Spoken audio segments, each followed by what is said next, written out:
과 함께합니다.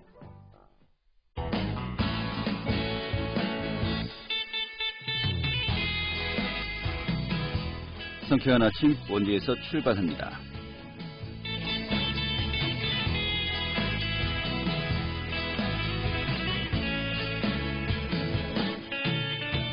안녕하십니까. 7월 27일 월요일 아침 인사드리겠습니다. 상쾌한 아침 원주에서 출발합니다. 진행의 한태입니다. 자, 이 밤새 내렸던 비가 그쳤습니다. 하지만 또 산발적으로 곳에 따라서 비가 내리다가요. 오늘 오후엔 대부분 그치겠다고 합니다. 하지만 또 영동 지역은 많은 비가 또 예상되면서요. 2차 피해가 예상되고 있는데요. 자, 아무튼 주변 피해 없도록 귀 기울이셔야 되겠습니다. 오늘 준비한 소식 살펴보도록 하죠. 자, 지난주부터요, 혁신도시 시즌2에 대한 이야기가 굉장히 뜨거워졌습니다. 자, 오늘 송기현 국회의원 연결해서요, 직접 이 혁신도시 시즌2에 대한 여러 가지 이야기, 좀 궁금한 점들 오늘 살펴보는 시간 준비했습니다. 자, 또 도내 시내버스를 포함해서 영업과 업무용 차량 운전자들 중심으로 스쿨존 운행에 좀 탄력적 운영을 요구하는 목소리가 커지고 있는데요. 그 내용 살펴보고요. 또 한 주간 또 강원도 내 소식들 듣는 시간도 준비했습니다. 7월 27일 월요일 상쾌한 아침 원주에서 출발하겠습니다.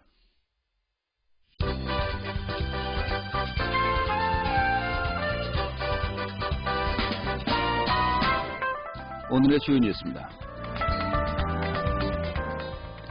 강원 영동 지역에 지난 나흘 동안 이어졌던 비로 인한 피해 조사가 이어지고 있습니다. 강원도는 최대 700mm가 넘는 많은 비가 내려 주택 등 건물 39동이 침수되고 이재민 40명이 발생하는 등 피해가 잠정짓게 되었습니다. 여기 오늘과 내일 영동 지역은 30에서 80, 또 남부산지는 최대 150mm의 비가 예보되면서 추가 피해 가능성에 대해서 대비하고 있습니다. 공공기관 지방 이전 계획이 본격 추진되고 있는 가운데 강원도와 시, 군 간의 사전 교통 정리가 선결 과제로 떠올랐습니다. 이에 따라서 도는 전국 단위의 유치전에 앞서서 이 도내 시, 군 간 유치 경쟁을 집중 점검할 계획이라고 밝혔습니다. 강원도는 휘발유 가격이 오름세를 멈췄습니다. 한국석유공사에 따르면 지난 7월 4주차 도내 휘발유의 리터당 평균 판매 가격은 1,367.95원으로 전주에 비해서 1.6원 오른 데 그쳤습니다. 한편 도내 휘발유 가격은 5월 이후에 줄곧 상승세를 기록하고 있습니다. 오늘의 주요 뉴스였습니다.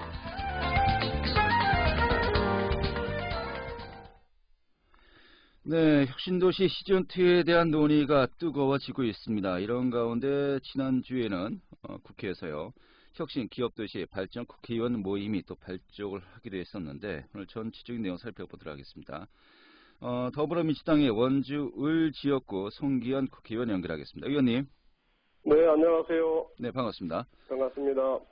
정말 갑자기 뜨거워진 것 같습니다. 지난주부터였죠? 혁신도시 네. 시즌2에 대한 이야기가 굉장히 좀 뜨거워졌는데 네. 사실 민주당 내에서 네. 추가 공공기관 이전에 대한 이야기는 오래전부터 나오지 않았습니까? 이해찬 대표가 이제 작년에도 역시 좀 이에 대한 주장을 했었습니다만은 왜 갑자기 지난주부터 지금 이 논의가 이렇게 수면 위로 부상한 겁니까? 그동안 저희 당에서 혁신도시 추가 공공기관 이전에 대한 말씀을 이해찬 대표가 꺼내셨고요. 네.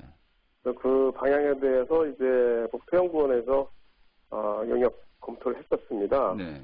그것은 기존의 혁신도시 조성의 성과가 어떻게 되는 것인지를 확인을 하고 네. 그 전제에서 제2혁신도시를 혁신도시 시즌2를 만드는 그 방향을 검토했었는데요. 네. 아마 지난주에 대통령께게 보고가 된 것 같습니다. 네. 그 부분에 대해서 대통령께서는 국토연구원이나 관련 부처에서 그 추가 공공기관 이전을 하느냐 마느냐 여부를 가지고 얘기하지 말고 네. 일단 추가 공공기관 이전을 한다는 전제를 하고 예. 그걸 위한 검토를 하라 이런 쪽으로 아마 지시가 된 것으로 저는 확인하고 있습니다. 그렇게 되다 보니까 이게 표면화되고 이제 그 추가 공공기관 이전이 본격적으로 진행되는 것이 아니냐 이런 것이 이제 많은 언론들의 주목을 받게 됐고요. 네. 언론 보도가 나면서 많은 국민들께서 관심을 갖게 됐다 그렇게 생각하고 있습니다. 네, 이 지난주에 국가기념발전위원회 위원장이 직접 이 네, 대통령이 네, 참석한 이 회의에서 보고를 네, 하면서 이것이 이제 그 네. 가시화되었다 이렇게 보고 있는 것인데. 그렇습니다. 네. 근데 이게 그 대통령의 그 발언이 좀 약간 언론에 네. 따라서 좀 뉘앙스의 네, 네. 차이가 있는 것 같아요. 어느 언론에서는 음. 신중을 기해라. 여기 또 방점을 두면서 좀 기간이 더 필요한 거 아니냐라는 또 분석도 있는 것 같기도 하고요. 위원님 어떻게 보십니까? 그 기념발전위원회 위원장이 보고를 한 것은 이제 국토연구원에서 영역 교육을 한 것을 가지고 네. 보고를 한 건데요. 여러 가지 표현이 있을 수 있지만 당연히 공공기관 이전 같은 경우는 추가 공공기관 이전이 지역 간 갈등을 야기할 수 있는 소지도 있고 과열 경쟁 소지도 있고 그렇기 때문에 네. 그거 쉽게 이루어져서는 안 되는 거죠. 그렇죠. 신중하게 검토가 되는 건 당연히 맞는 얘기입니다. 하지만 네. 방향에 있어서는 일단은 하는 쪽으로 보고서 나 다른 부분을 검토를 해라 이런 식으로 저는 이해를 하고 있습니다. 예. 그러니까 일단 추가 공공기관 이전이 필요하다 하는 쪽으로 방향을 정했고요. 결국 이제 시기와 일정이 중요한 것인데. 그렇습니다. 또 오늘 네. 보도된 걸 보니까요. 바로 어제였군요. 당정청 회의 등을 통해서 네. 올해 말까지 공공기관 이전 명단을 확정하겠다 이렇게 방침을 밝혔다고 했는데 이게 맞습니까? 시한을 정한 거가 어떻게 됐는지는 저는 확실히 확인이 안 되는데요. 명단 확정을 이제 올해 말까지는 하겠다라고 이제 했는데요. 예, 그것도 이제 정하는 절차가 있습니다. 법에 따라서. 네. 그래서 저희 사실은 당에서 확정할 수 있는 문제는 아니고요. 그냥 그 법에 따라서 요건을 정해서 정하도록 되어 있거든요. 네. 근데 일단 원칙은 특별히 서울에 꼭 필요한 기관 외에는 전부가 이전되는 것이 원칙입니다. 그런데 서울에 꼭 필요한 기관도 있을 수 있겠죠. 예를 들어서 서울역 같은 기관들, 네. 그걸 이전할 수 없지 않겠습니까? 그죠? 그렇죠. 서울역은 서울에 있어야죠. 그런 거 예. 말고는 사실 예. 대부분이 다 이전 대상이 되는데 그 중에서도 우리가 정말 관심이 많이 갖는 것은 서울대학교와 같이 이제 국립대학들, 네. 그다음에 이제 방송국, KBS 이런 방송국들, 그리고 이제 가장 큰 관심을 갖는 부분은 금융기관들. 네. 이렇게 되겠죠. 그러니까 그 외에 이제 여러 우리 당에서 지난번에 이제 계획 이전 관련하면서 이제 언급했던 기관들은 사실은 규모가 더 작습니다. 네. 그래서 그 자체로 해가지고 공공기관 추가 이전 효과가 나기 굉장히 어렵다고 보고요. 네. 추가 공공기관 이전 효과를 내기 위해서는 제가 금방 말씀드린 것처럼 대형 기관들이 이전을 해야 할 필요가 있습니다. 알겠습니다. 이런 부분을 검토가 돼야 된다 생각이 들고요. 여러 가지 논의가 있을 것으로 생각을 합니다. 현재 그 물망이 오른 그 기관들 이제 수를 보니까 일단 당정모치에서 이제 100개 이상 정도 예상하고 있고요. 네. 민주당도 지방 이전이 가능한 공공기관을 한 122곳 정도로 이제 파악된 것으로 이제 자료는 계속 많이 나와 있어요. 예. 그렇죠. 네네. 이 강원도 같은 경우는 최근에 또 공공기관 이전이 뜨거워지면서 22 플러스 알파 이렇게 또 목표를 제시하게 돼 있었습니다만은 어떠한 그 기관들이 해당되는지 오늘 다 세세하게 따져볼 수는 없는 것이고요. 아까 또 의원님께서 먼저 말씀하셨기 때문에 여쭤보겠습니다. 또 많은 분들이 궁금해하시는데 KBS 서울대는 그렇다 치고요. 이 KBS의 그 이전설이 나오니까 또 민주당이나 정부 청와대에서도 이건 또 그런 얘기 한 적이 없다라고 하는데 나오는 이야기가 있는 겁니까? 제가 말씀드린 것처럼 모든 공공기관이 같이 이전 대상입니다. 예. 그렇기 때문에 특별히 어느 기관이 이전이 안 된다 이렇게 이전을 빠진다 이렇게 볼 수는 없고요. 네. 그래서 지금 제가 KBS도 대상이다 아니다 이렇게 말씀이 사실 없죠. 그러니까 이제 지금 의원님께서 말씀하신 거는 KBS 공공기관 원오브 댐 중에 하나 아니냐라는 것인데. 네, 맞습니다. 네. 이제 그 민주당이나 그 청와대에서는 아무래도 방송국 이전은 굉장히 복합적이고 중대한 문제이기 때문에 아직은 논의된 바 없다는 것이 입장으로 또 나왔습니다만 아무튼 이 부분은 지켜보겠고요. 네. 예. 자, 그런데 이게 또 이제 결국은 이제 1차 공공기관 이전에 대한 이제 성과 이런 것을 또 분석을 해서 또 발표를 하지 않았습니까? 네. 그 분석 결과 정말로 지방 균형 발전이라는 소기의 목적이 부합되었는지 이런 부분도 우리가 또 따져봐야 될 것 같은데 이런 그 조사 분석 결과는 어떻게 나왔습니까? 일단 대체적으로 세종도시가 지방 발전의 어떤 모티브는 동기는 제공했다고 평가가 되고 있고요. 네. 물론 애초에 예상했었던 그런 효과를 다 달성하지는 못했죠. 네. 그런데 앞으로 애초에 그 혁신도시나 기업도시 중심으로 해서 그 지역을 자족적인 어떤 경제 구역으로 만들어서 네. 혁신도시 공공기관 중심으로 해가지고 새로운 산업을 일으켜가지고 그 지역을 발전시켰다. 네. 그런 게 요청했는데 앞으로 그 부분을 저희는 나가야 될 부분이다 생각을 하고 있고요. 예. 사실 저희들이 그 13개 정도 이제 되는 혁신도시 기구의 지역구의 국회의원들이 모여서 네. 관련된 이제 저희들이 전체 모임을 하고 있습니다. 지난주에 이제 발족을 했죠. 네네네. 저희는 이제 일단 세 번에 거쳐서 간담회를 했고요. 이번 주, 일단 내일이죠, 내일. 네. 일단 전체적인 혁신도시 공공기관 이전, 기업도시 기업 유치에 관련된 현황, 문제점이 무엇이고 앞으로 어떤 방향을 가야 될 것인지에 관한 개괄적인 토론회를 내일 하도록 되어 있고요. 내일이요. 지난주 아니었습니까? 지난주는 기자간담회를 했었고요. 아, 기자간담회고요. 예. 네, 내일 이제 토론회를 하게 됩니다. 예. 하고 그 뒤에 이어서도 한 2주 단위로 해서 계속 순차적으로 각 테마별로 저희들이 이제 토론을 하고 거기서 문제점과 앞으로의 방향을 정리해서 법안을 만들고 정책을 만들어서 21대 안에 저희들 것을 현실화시킬 수 있도록 결과물을 낼 수 있도록 하는 노력하고 있습니다. 이 혁신도시 시즌2 시즌인데 네. 뭐 우리 그 의원님 계속해서 연결해서 이야기 들어봐야 되겠는데요. 2주에 한 번씩 그 토론을 한다면요. 너무 좋습니다. 시즌2보다는 애초에 저희들이 혁신도시를 만든 네. 그 목적을 살려야 된다. 그런 차원에서 그게 왜 이루어지지 않고 있는지를 저희들이 분석을 하고요. 네. 어느 정도 저희들이 분석하고 있습니다만은 공공기관 이전만 해놓고 그 이후에 중앙정부가 왜 지원을 하지 않고 있는 점도 문제가 있다고 보고 있기 때문에 네. 그 부분이 중앙정부가 확실히 그 부분에서 주도권을 쥐고 혁신도시를 정말 잘 애초에 취지대로 만들어나갈 수 있도록 하자 하는데 저희 집중을 하고 있습니다. 예, 바로 그런 부분에 대해서 이제 전국의 혁신도시가 있는 지역구 의원님들이 모여서 지금 이제 그 같이 공동으로 논의하고 또 관련법 개정안도 추진하겠다라는 거 아니겠습니까? 맞습니다. 예. 근데 먼저 좀 이 부분도 여쭤봐야 되겠네요. 전국의 그 혁신도시가 10군데지 않습니까? 네네네. 근데 의원님들은 13분이에요. 이 간담회 참석하신 분들이 어떻게 13분이 된 거죠? 이제 그런 게 있죠. 그래서 두 지역이 걸쳐서 있는 분이 있습니다. 아, 원주 가불? 예. 원주만 해도 가불이고요. 그렇죠, 예. 그 다음에 세종시도 같이 저희들 포함을 시켰습니다. 아하, 세종시도 두 분이 계시고. 그 다음에 이제 국가균형발전위원회 위원장을 하시면서 전체적으로 혁신도시 기업도시에 관한 것을 주관하셨던 송재호 의원님, 제주도에 같이 참여하시고 그러면서 실제로 전 많은 여러 의원님이 참여하고 있습니다. 아, 그렇군요.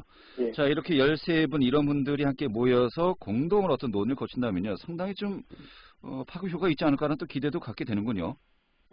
저희들이 확실하게 결과를 내서 혁신도시를 발전시킬 수 있도록 하는 데 좀 목표를 두고 있습니다. 알겠습니다. 이 정부 방침을 보더라도 제5차 국토계획을 보면요. 지방의 중요 거점 도시를 육성하겠다라고 했는데 거기 조건이 혁신도시와 행복도시 또 새만금이거든요. 네. 자, 뭐 행복도시는 이번에 뭐 수도 이전 문제, 뭐 이건 굉장히 큰 거대 담론이라서 굉장히 뜨거운 논의가 될 것으로 보입니다만은 일단 구체적으로 이 혁신도시 성장 방안 이건 정부의 정책과도 굉장히 또 맞물리는 것 같기도 하고 어떻게 보십니까? 균형 발전이 저희 정부의 아주 큰 목표 중에 하나입니다. 네. 5차 국토종합계획의 비전과 목표에도 비전이 이렇게 돼 있거든요. 모두를 위한 국토, 함께 누리는 삼터. 그 안에서는 어디서나 살기 좋은 균형 국토 이게 들어가 있습니다. 목표로. 네. 바로 균형 발전이 우리 정부의 국가의 목표다 이렇게 보시면 되고요. 행정수도 이전 문제도 같은 취지라고 저는 보고 있습니다. 지금 이제 수도권 인구가 50%를 넘어갔죠. 전 국민의 절반이 수도권에 산다는 얘기예요. 네. 이 상태로는 국가가 지속 가능하게 발전할 수 없다는 것이 저희들이 공통적으로 인식하고 있는 인식입니다. 알겠습니다. 자, 아무튼 수도 이전은 좀 거대 담론이라서요. 오늘 좀 제외하고요. 혁신도시 좀 위주로 여쭤보겠습니다. 자, 이제 관련 법을 개정해야 된다라고 했는데요. 어떤 혁신도시가 좀 더 육성되고 더 발전되기 위한 또 관련법의 개정안 뭐 어떤 것들이 필요하다고 보시는 겁니까? 우선 이제 교육 문제 한번 생각해 보죠. 교육 문제 보면 우리 원주를 보더라도 혁신도시 안에 남자고등학교가 부족하다는 얘기가 계속 나와 있거든요. 네. 그런데 그 남자고등학교 학생들을 달라고 하니까 교육부는 교육계획 기준에 따르면 원시 전체 인구 증가율에 비춰볼 때 20년 후에도 그 현재 고등학교 학령 인구가 더 늘어난다고 보여지지 않는다. 네. 그런 기준을 가지고 추가 고등학교 신설을 허락하지 않고 있습니다. 네.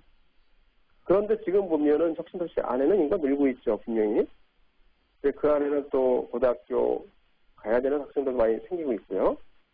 그럼 어떻게 해야 되느냐? 혁신도시를 별도의 교육구로 만들어 놓는 거예요.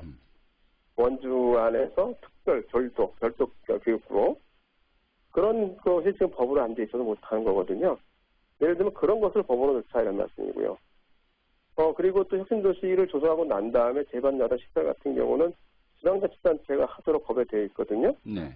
그런 점이 국가도 그것을 지원해야 되고 또 지원할 수 있도록 그렇게 만드는 법 개정이 필요합니다. 네. 예를 들어서 그런 경우도 있죠. 이제 지역 인재 채용 부분도 있지 않습니까? 그 부분은 현재는 원주에서 강원도에서 대학을 나온 친구들이 들어가게 돼 있고 또 들어가는 그 범위도 제한돼 있단 말이죠. 네, 지역 인재 전형을 말씀하시는 거죠. 네. 그런 경우 왜 거꾸로 만들어서 우리 공공기관에서 필요한 인재를 원주에서 키우면 되지 않습니까? 그죠? 예. 예. 그렇죠. 그렇게 옛날에 뭐 철도대학식으로요. 예. 그렇죠. 거기 맞게 고칠 수 있도록 하는 거죠. 거기는 그렇게 맞게 고치면 거기에다 인센티브를 줄 수 있도록 하고 그럼 그렇게 따라가지 않겠나요? 요 부분은 아무튼 뭐 의원님의 핵심 공약이기도 했고요. 앞으로 좀 지켜봐야 되겠습니다. 네. 알겠습니다. 뭐 굉장히 좀 앞으로 하나하나 좀 확인될 게 많이 있어요. 그렇습니다. 그리고 이제 좀 요거 마지막으로 좀 여쭤봐야 되겠는데. 네. 일단은 아까 강원도의 목표가 22+알파라고 했지 않습니까? 네네네. 그러니까 이제 뭐 좀 많은 원주 시민들이 또 이제 생각하는 게 그러면은 원주 혁신도시에 만약에 유치가 되면은 다 원주로 오는 건가? 라고 생각하기 쉬운데 현재 또 이제 그 각 강원도 내 지자체별로도 좀 이 부분 좀 굉장히 좀 경쟁 치열할 것으로 예상이 되거든요. 이게 다 또 그렇다 욕심을 부릴 수도 없는 것이고 이거 어떻게 해야 되는 겁니까? 이거 교통정리가 굉장히 힘들 것 같은데요. 원칙에 따라서 하면 됩니다.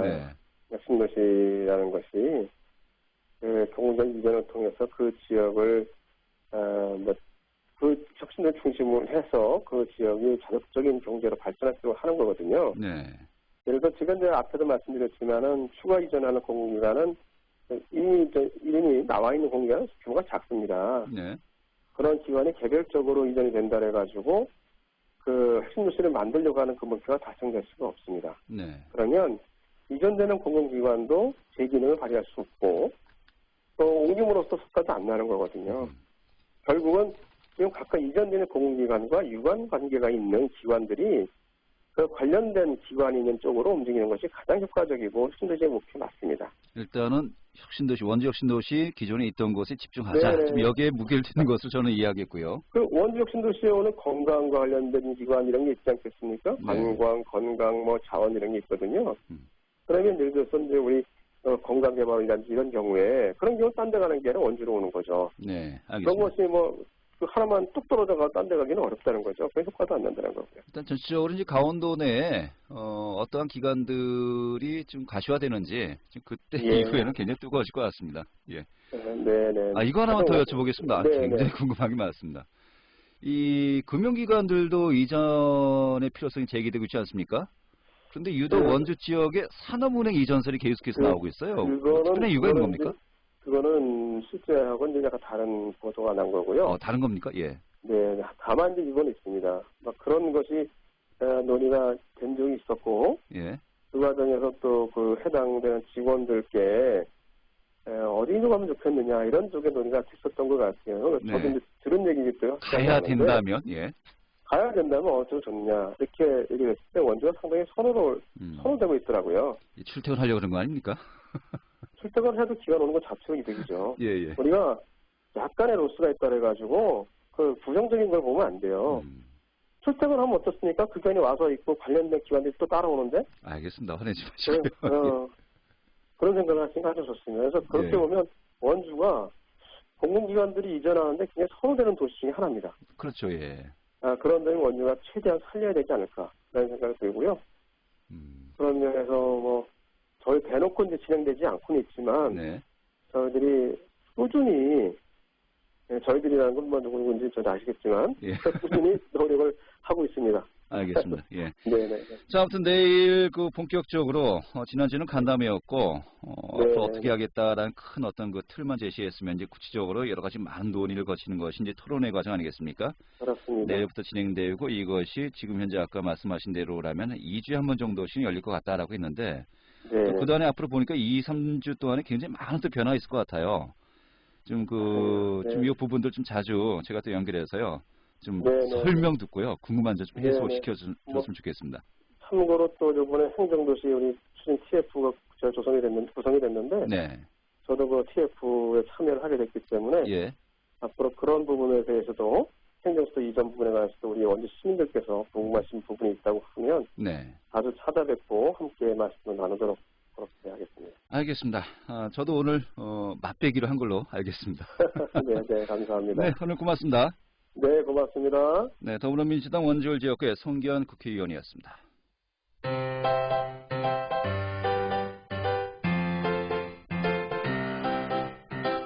KBS 원주방송국이 유튜브 다시 듣기 서비스를 실시합니다. 매일 아침 강원 영서남부권의 뉴스와 정보를 전해드리는 상쾌한 아침 원주에서 출발합니다는 KBS 원주라디오 유튜브 채널을 통해 다시 들을 수 있습니다.